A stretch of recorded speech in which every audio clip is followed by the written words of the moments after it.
Through the history of cinema, westerns have always remained a classic. The beloved genre is somewhat accurate in displaying the romanticized glory of the old American West, the frontier that promised to fulfill dreams and grant wishes. It's no secret that the past is an infinite fuel for stories and tales, but the American frontier is one of the only historical fictions to have its own mainstream genre. Come along as we disassemble the sepia-toned glasses of the idealized world of westerns. Howdy, partners, and welcome to my rootin' tootin' breakdown of the western genre.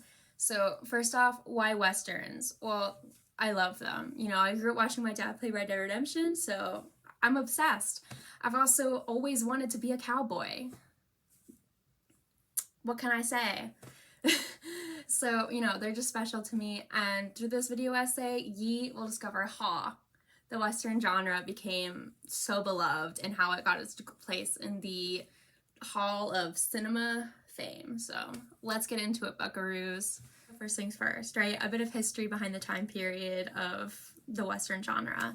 So it's typically based on the American frontier, usually called the Old West, around the 1800s. So it's like Western expansion, manifest destiny. Manifest destiny is the belief that the United States was destined by the heavens to span from sea to sea, Atlantic to Pacific. And so that belief did drive a lot of so they usually used it to justify taking people's land and making people move all the way to the Oregon Trail is one of the results of manifest destiny. But anyway, so on that note, I do have to address that the western genre is unfortunately notorious for its treatment and portrayal of Native Americans, especially in some of the older examples of the genre.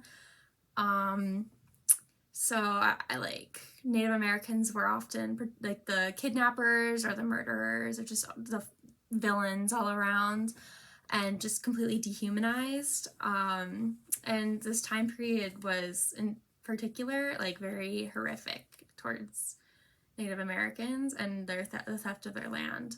So I won't go too into it in this video, but I just wanted to address it at the very least. So yeah, So as we begin, we must ask, what exactly is a western? We know the historical background, but of course that isn't all a genre is. Like any genre, they often follow different stories while keeping somewhat similar themes. Renowned writer Frank Gruber defined the genre in 7 basic plot lines: the Union Pacific story, the ranch story, the Empire story, revenge story, cavalry and Indian story, outlaw story, and martial story. So westerns have different plots. What else is new? But these plots are only the bare bones of the genre, a mound of clay ready to be shaped into something spectacular. So before we get too into the genre aspect, we need to take another look back at the history.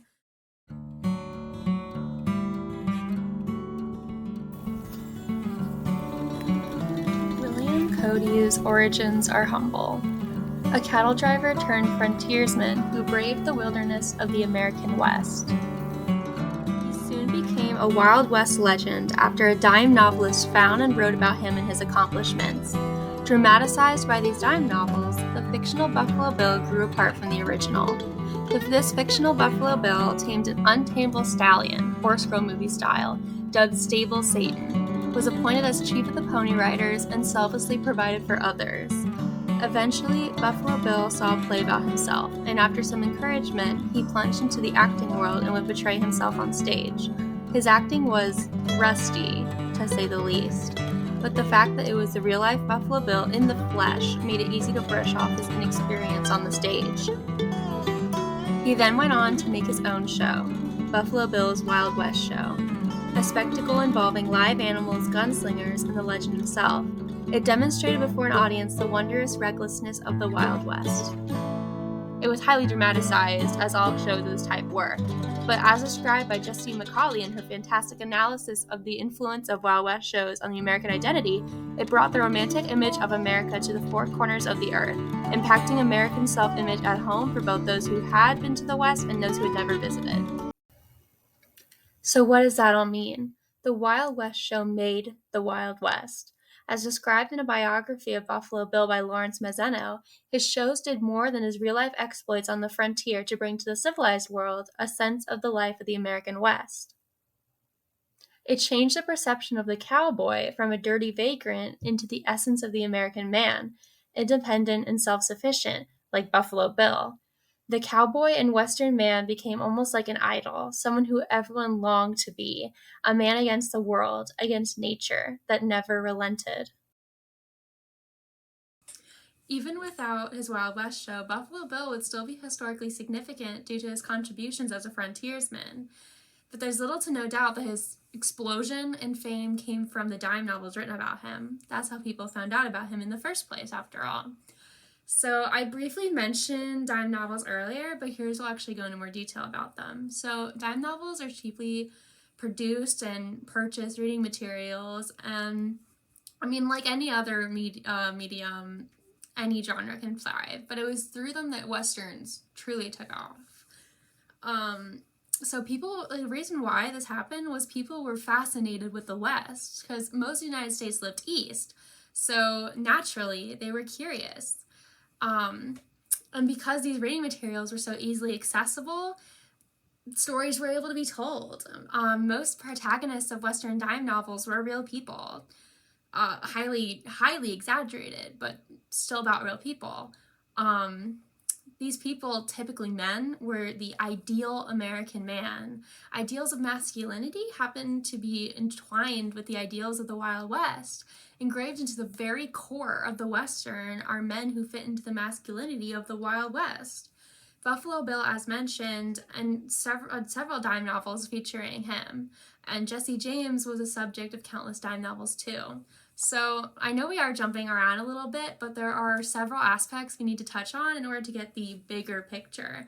So yeah, dime novels contributed to the spread of the genre and the stories it told. Buffalo Bill and other Wild West shows made the legacy, but Outlaws had a major hand in all of this too.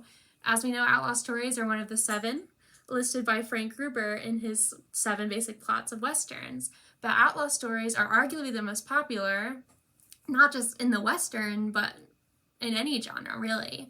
Now, as I mentioned earlier, and by the title of this video, I love Red Dead Redemption, which they're outlaw stories. The first game and the second game both feature protagonists that are outlaws in different ways, but outlaws nonetheless. The first game features John Marston, who's hunting down former members of his gang in order to protect his family. The second, a prequel, involves Arthur Morgan and John Marston's former gang, but struggling to reclaim money they lost in a horribly failed heist. Both protagonists are outlaws. They're murderers and thieves, criminals. But yet the audience is drawn to them. And you root for them, besides being the player characters you control, they're also shown to care strongly for those around them and those close to them. Marston put his life on the line and betrays his former gang, his former family and friends, to protect his new family, his current family. And Arthur Morgan sticks by the twisted gang leader due to his reluctance to leave the only family he's ever known, doing the most he can to support this breaking family. I love these games. Yeah. But Western outlaws are portrayed usually as tragic heroes, doomed by the labels given to them by society and the law. And they are able to thrive in Westerns due to the already untamed nature of the American West. With the law as spread thin as it was, crime grew. So back to real outlaws now. Earlier, I mentioned Jesse James as an example of real outlaws written about in dime novels. The fictional Jesse James was a Western Robin Hood, a folk hero. The real one, not so much. He was a criminal doing actual criminal things. He reportedly never actually gave his ill-gotten spoils to the poor, but his character was romanticized and exaggerated so much that he was given a pardon for his various crimes years after his death. Which also begs the question of how in the world did the fictional deeds of someone contribute to their actual historical legacy? Could this continue to happen today? Will criminals today be plastered as heroes in the future despite the truth? Jesse James is but one of several outlaws that have this kind of legacy.